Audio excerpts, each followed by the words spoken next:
Have you ever heard of the Great Maple Syrup Heist? There was a warehouse in the middle of nowhere with $200 million worth of maple syrup, and somebody stole $20 million of it right out from under their noses. Watch how it happened. Watch how it didn't happen. On December 6th, Prime Video. Yeah. É a sua chance de mostrar pra todo mundo que você acha melhor quem é que manda mesmo. Hello, Brian. Hello, Ed. How are you? I'm well. How are you? Hello, hello. I'm doing fine. I have to say that I love the show. It's so funny. Oh, so thank you. fun. It has everything we want in a good TV show. And obviously, I won't ask what was so intriguing about the story because, you know, the story itself does, right? Yeah, it's a great maple syrup heist. How can you not be intrigued? Exactly. Yeah. And I do believe there's a lot more to it. We have here these three underdogs that are trying to finally get things on their own way. So I wanted to know from you two, what's the big motto behind this story besides the whole maple syrup thing, which is already amazing? I mean, I think something we talked about very early was workers, was people who are being kept down and held down in society, at their job, in their family. We wanted to tell, as you said, a story about underdogs and people who are tired of being treated like crap and are fed up with it, and so are going to take their future into their own hands and try something totally insane. But that felt like a very universal idea to us, you know, and it's something that a lot of people are experiencing around the world of just, where's my share? Why don't I get credit for these things that I've done? Yeah, and we built it sort of with that in mind. We were so lucky that we were just inspired by the original crime. The original crime is kind of boring and you know, so we went off on our own, but it just lent itself to all that stuff. You know, this big group that controls the syrup, controls so many people's lives and livelihoods, and then pushing back against it. And then we just got to add these other fictional characters who have their own underdogness for different reasons, and just standing up for what they deserve and going for a big thing. It's not just, they're not just going to rob a convenience store. You know, this is a huge thing, the biggest crime in Canadian history, and we got to tell it. We're so fortunate.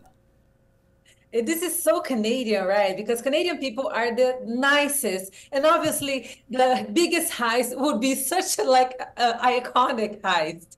And I love the beginning of the episodes that every time the episode starts, there's that sentence that this is not the true story. I love the irony of that, and I love how much you guys play with that on screen. But tell me, how much liberty did you guys take in the show? How much is factual and how much is fiction? I mean, 100% fiction. Aside from the fact that people stole syrup, and there is a group in real life and in our show, different groups, but that control the syrup. That's really all we needed. Yeah, and there's a couple of fun Easter eggs in the first season that are sort of references to the real crime, that are little sort of tidbits. If people watch the show and then Google what really happened, they'll notice some fun little drops that we put in and reference the real story. But honestly, it's mostly historical fiction. We just take the event and then have fun with it from there. It was sort of, for us, it was sort of more fun that way. To really let the story be big and bold and exciting and always have new, interesting, surprising things happen. We wanted to keep it interesting. Every moment we wanted to be unpredictable. And it allows us to take this series farther. I mean, the real criminals in the real case are locked up or, you know, paid fines and it's over. That's not good TV. We want to do 5 seasons of this if we have a chance. So we needed to break it off and make our own path for it so we could keep continuing. Nice. I love that you guys were able to play with that story and make your own story out of that, your own fantasy. It's amazing. And I love Margot Martindale here. She's extraordinary in the show. The whole trio of the main characters are amazing, but her overacting is absolutely like top notch. And it takes us with her in her personal journey, this insane journey.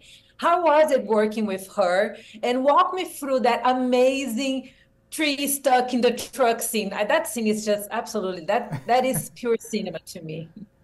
Thank you. Yeah, working with Margot was a dream. I mean, we've been friends with her. I mean, we've been fans of her work for forever. I mean, and it's so funny when you go out with Margot. everybody loves Margot. You're out at a bar, 5 different people will walk up, and they always mention a different performance. It's always something else, and you're like, oh yeah, of course you were in that. Yeah. The other night we were at a bar and someone came up and loved her in $1 Million Baby, and like I haven't thought of that one in a while. Like she's been in so many, and it's so wonderful. But what's great about this story, and especially for her, this is the first time it's her show. It's the first time where Margot finally is the star. She's #1 on the call sheet, and we're so excited for her because she deserves it so much. And you can see in that truck scene, you can see how much fun she's having. You can see what a blast it is, and it's so cool that she's been doing this for so long, and it's still fun for her. You know. And that truck scene, you know, we wrote this pilot on our own. No one paid us to write it. You know, we were writing the most interesting pilot we could think of, and when you're writing, there is no budget.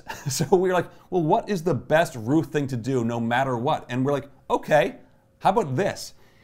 And then jump ahead a few years later. Yeah, we're actually shooting the 2 a.m. in Montreal, and we're throwing a tree.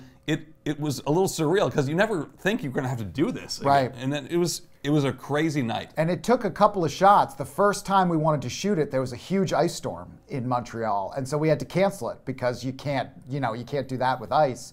But so we finally got it, and it's one of my favorite parts of the season. I mean, it's just so wild and fun and so Ruth. It's so great. Like she's doing something that in the moment seems justified and fair and correct, but it obviously has terrible repercussions, and that is so Ruth. She acts before she thinks. She's a very smart, good thinker, but she always reacts before she thinks about what's the best thing to do. Nice, and it's very authentic. That's a very organic scene. This is something that we have seen a little bit of her in the beginning of the show, so we kind of expect something crazy from her, but not that crazy. And it's good to know that you guys were able to do precisely what you wrote on paper. That's not very common in Hollywood, right?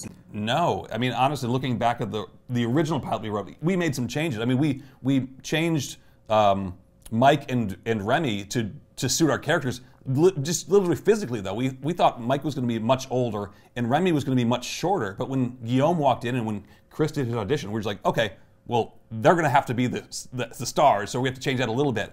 But looking back, it's shocking how little it changed from the first draft. Yeah, and it's so rare to get to make a TV show at all. Yeah. I mean, especially now, there's less and less shows, and it's so hard to get your story on the screen. But to get to make one that is really mostly what we wanted to make. Like we didn't have to change all that much. You know, people telling us, oh, you can't do this, you can't do that.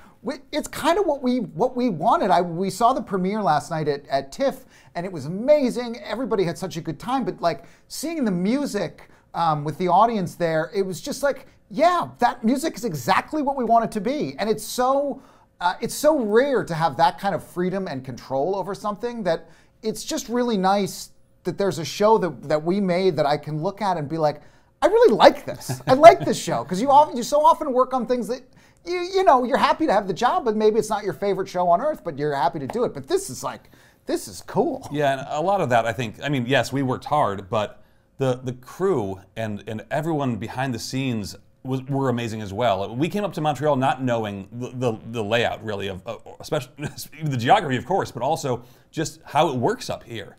And everyone did 110%. We were blown away by the skill and the dedication and the passion. You know, they kept telling us how happy they were to shoot Montreal for Montreal, because the city often gets shot for Boston or New York or even Sarajevo. They were just so happy. It came across not only every day, but on the screen at the end. Oh, I can imagine that. And for us to wrap our interview, to me, the sticky is Three Stooges meet Ocean's 11. If you had to pitch, did you guys like that? Well, Chris was in the movie Three Stooges, so it's very poetic. Yeah. Oh, no, that's true. That's true. And if you guys had to pitch the show to the audience to convince them to watch it with just one sentence, what would it be? Have you ever heard of the Great Maple Syrup Heist? There was a warehouse in the middle of nowhere with $200 million worth of maple syrup, and somebody stole $20 million of it right out from under their noses. Watch how it happened. Watch how it didn't happen. On December 6th, Prime Video. Yeah.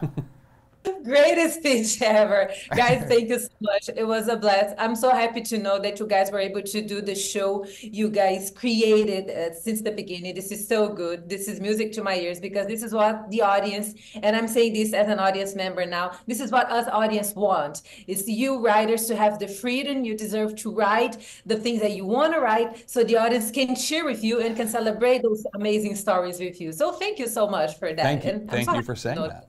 Thank you. You're great. I appreciate that. Abre a porta, Mike. Eu tô congelando aqui fora.